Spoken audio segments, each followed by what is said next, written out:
अहो बघा, त्या समोरच्या कुलकर्णी काकू आहेत ना, त्यांनी सोन्याची पोत घेतली. अगं त्यात काय झालं एवढं चिडायला? घेतली असल.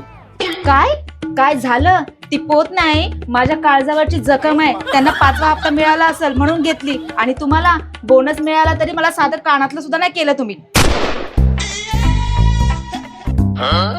अगं हो, त्या टायमाला आपल्याला मुलाची फी भरायची होती, प्लस आपल्या घराचं बी बघायला लागतं सगळं. फी? अहो फी तर दरवर्षी भरायची असते, पण त्या कुलकर्णी काकूच्या गळ्यातली चमक बघा. उद्या मी जर त्यांच्या समोर रिकाम्या गळ्याने गेले तर त्या कपाळकर्णी माझ्यावर हसतील. घ्या, कोणाचं काय बघून आली काय माहिती, लागली कटकट करायला. अगं त्यात काय झालं मग? तू बी त्यांच्याकडे बघून हास, त्यात काय एवढं? फार विनोद सुचत आहेत ना. आज जेवणच बनवणार नाही. जावा त्या कुलकर्णी काकूच्या तर जाऊन जेवा. काय चाललंय तुमचं? मगापासून ऐकतेय मी. त्या कुलकर्णीचा नवरा चांगल्या जागी कामाला आहे, तुझा नवरा साधा कारकून आहे. वागाची बरोबरी माणसांना करायची नसते का पोरी?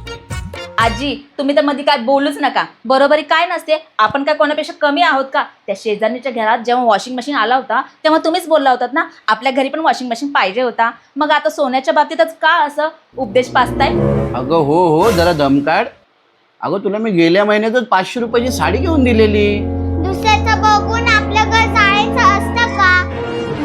मन समाधान ठेव ग सुनबाई. जे आपल्या ताटात आहे ना त्यातच सुख मानायचं, तरच पोट भरते बघ.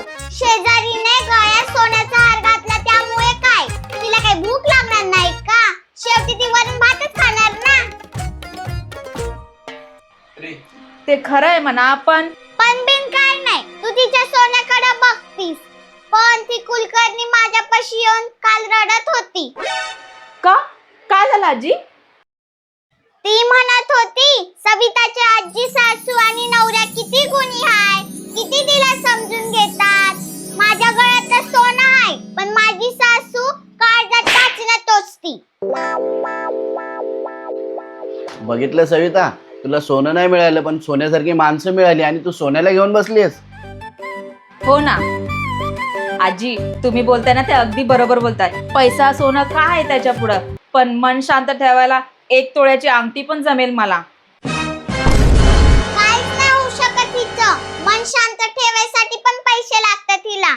कठीण आहे बाबा, कठीण.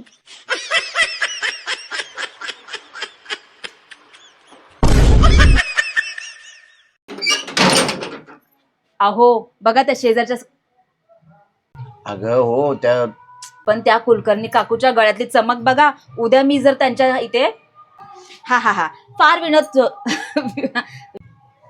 अगं मग काय झालं त्यात एवढं? तू बी बघून त्यांच्याकडे हसले हास, नाहीत ना पहिल्यांदा, हसा ना जरा. त्यात काय एवढं?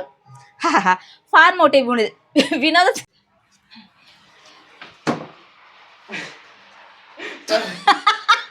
बरोबरी काय नसते. शेजारच्या घरामध्ये आपल्याकडं शेजारीने गळ्यात सोन्याचा हार घातला त्यामुळे काय ती काय बोलूच नका. बरोबरी काय नसते. आपण आताच का सोन्याच्या बाबतीत उपदेश पाचताय? उपदेश का? त्या शेजारणीच्या घरी जेव्हा काय रे असं व्हायला लागले?